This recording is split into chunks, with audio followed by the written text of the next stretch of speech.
Mau membuat Indonesia menjadi global player, kita membicarakan Afrika sekarang. Di mana dulu di abad pertengahan, oleh orang Eropa dikatakan Afrika itu sebagai antitesanya Eropa. Atau ketinggian budaya orang-orang Eropa itu lawannya adalah Afrika yang tidak berbudaya, rendah derajat manusianya, dan pusat kegelapan dunia. Sampai beberapa abad setelahnya, Afrika masih dicuekin oleh dunia. Isinya hanya konflik, kemiskinan, kelaparan, kebodohan. Hingga suatu hari ada sebuah negara melihat peluang besar di Afrika. Dan semenjak saat itu terjadilah persaingan perebutan di Afrika. Tidak beda sebenarnya dengan perilaku Eropa di abad pertengahan, di mana Eropa hingga abad 20, di mana negara kolonialis Inggris dan Prancis misalnya mengambil bahan baku Afrika, memperbudak rakyat Afrika, dan ini semua untuk mempengaruhi geopolitik dunia.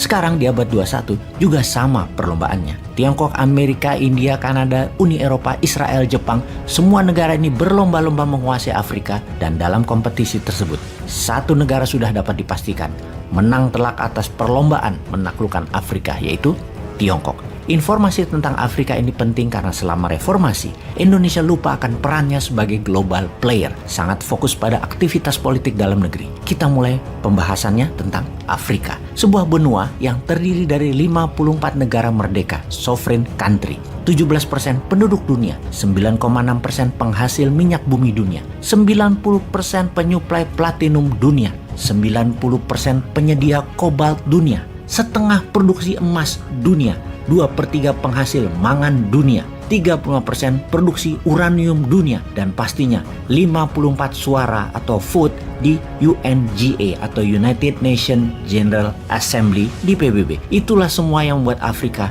sangat menarik. Itulah yang membuat Afrika sebagai medan perang dari kekuatan global dunia. Semua hal oleh para negara-negara yang dikategorikan global player dilakukan di Afrika, seperti membangun infrastruktur, membangun diplomasi, memberikan kekuatan militer, menggunakan soft power, perdagangan, geopolitik. Semua dimainkan dengan gaya berbeda oleh semua negara yang tertarik dengan Afrika. Kita memberi contoh para pemain dunia tersebut, apa saja yang dilakukan di Afrika. Misalnya, di tahun 2016, Israel melakukan manuver di Afrika. Benjamin Netanyahu adalah pemimpin Israel pertama yang hadir di Afrika dalam 50 tahun terakhir. Apa yang dimauinya? Israel memerlukan 54 vote dukungan suara dalam resolusi di PBB, yaitu pro-Israel dan melawan Palestina. Afrika dan Israel punya kesamaan sejarah. Demikian Netanyahu berdiplomasi. Lalu Israel menjadi sponsor atau pendukung kebutuhan Afrika akan energi dengan tenaga surya, penyediaan air bersih, dan dunia pertanian. Di mana kita semua tahu teknologi Israel akan 3 hal tersebut adalah terunggul di dunia. Tentang pertanian di gurun, air bersih dari air laut, dan energi listrik dari tenaga matahari. Kemudian di tahun yang sama, 2016, Senegal memprotes pembangunan perumahan Yahudi di tanah Palestina di West Bank. Apa yang dilakukan Israel terhadap Senegal? Israel membatalkan proyek irigasi The Mashaf Drift di Senegal yang bisa membuat minum 5 juta manusia penduduk Senegal. Sahabat, ini hanyalah salah satu contoh. Dan ada lagi, Uni Eropa akan melakukan investasi senilai 54 billion dolar di Afrika. Pertanyaan kemudian, apa yang diinginkan oleh Uni Eropa? Yaitu akses di pasar Afrika untuk 1,3 miliar penduduk di benua Afrika. Uni Eropa telah melakukan perjanjian dagang dengan 40 negara Afrika. Namun apakah perjanjian dagang ini menguntungkan negara Afrika? Tidak juga. Eropa yang untung besar. Ingat, yang investasi itu pasti yang untung. Tetapi apapun itu, tidak ada negara yang mempunyai minat terbesar di Afrika selain Tiongkok. Tiongkok dalam 17 tahun terakhir membiayai 1 di antara 4 proyek infrastruktur di Afrika. Dan kita semua tahu bahwa Afrika sangat kekurangan infrastruktur jalanan, dan Tiongkok tahu itu dan menyiapkan buku cek yang tebal untuk membangun dan membiayainya. Semenjak tahun 2005, Tiongkok sudah menggelontorkan dana senilai lebih 2 triliun dolar atau 2.000 billion dolar atau 16 kali APBN Indonesia ke Afrika. Tentunya berupa barang, berupa teknologi dan pekerjaan. Uangnya tetap di Tiongkok, memodali perusahaannya sendiri, BUMN-nya sendiri. Tiongkok membangun 6.200 km rel kereta api yang merupakan jaringan kereta api terpanjang di Afrika yang menghubungkan Ethiopia dan Djibouti. Dan untuk mengendalikan investasi Tiongkok tersebut, Beijing membangun kantor pusat pembangunan Afrika di Addis Ababa. Lalu apa yang didapatkan oleh Tiongkok?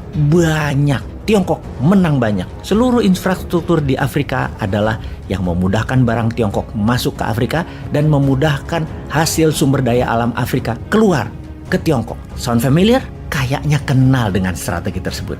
Tapi kita lanjut. Selain faktor ekonomi, Tiongkok mendapatkan dukungan geopolitik di PBB. Tiongkok bukan saja membangun Afrika, tetapi menjual kebudayaan Tiongkok, menjual uang Tiongkok, bahkan sign jalanan di banyak negara Afrika menggunakan huruf Mandarin. Bisa disimpulkan dalam 17 tahun ini, Tiongkok sudah mengikat 50 negara Afrika. Beberapa negara Afrika sudah menggunakan yuan dalam transaksi hariannya di pasar. Dan Tiongkok dapat sebuah lokasi strategis untuk kekuatan angkatan laut dan pelabuhan lautnya. Di tahun 2017, untuk pertama kalinya Tiongkok membangun pangkalan militer di luar Tiongkok di tanduk benua Afrika, yaitu di Djibouti, di Afrika Timur. Djibouti menghubungkan laut Mediterania dengan Samudra Hindia yang melalui Suez Canal. Di pangkalan militer Tiongkok di Djibouti itu, sejumlah 10.000 tentara sudah dideploy di sana. Di sisi produk, Afrika merupakan tempat pembuangan produk Tiongkok terbesar di dunia. Tiongkok merupakan mitra dagang Afrika terbesar yang berkembang